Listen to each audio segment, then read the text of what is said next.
He assumed the presidency at a time unlike any other in modern U.S. history. Hallelujah.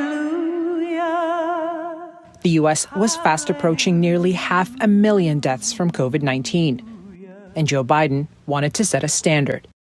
His administration reinforced social distancing following medical guidelines. He introduced what he called the 100-day masking challenge by executive order. Keep wearing this mask. It requires all those in federal buildings or on federal lands, including buses, trains, and planes, to wear face coverings.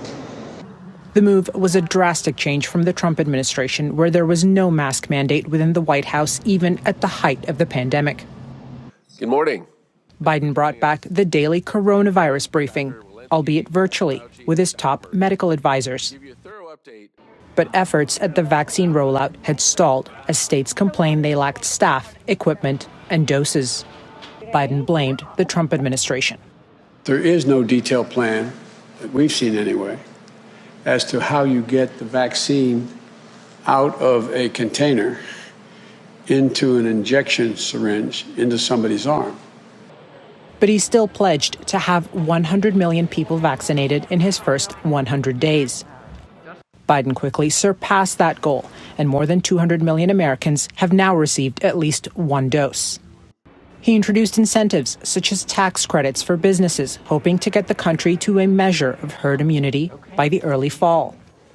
I'm calling on every employer, large and small, in every state to give employees the time off they need with pay to get vaccinated, and any time they need with pay to recover if they're feeling under the weather after the shot.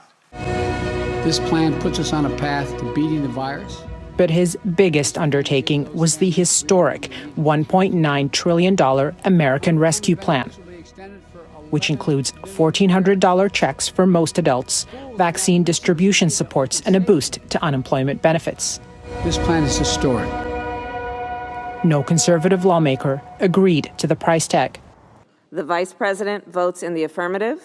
So Vice President Kamala Harris cast her first tie-breaking vote in the Senate to pass the measure. We're on the way. Help is on the way.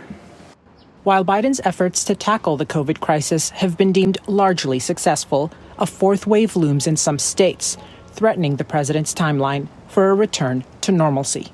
Yasmin Al-Sabawi, TRT World, Washington.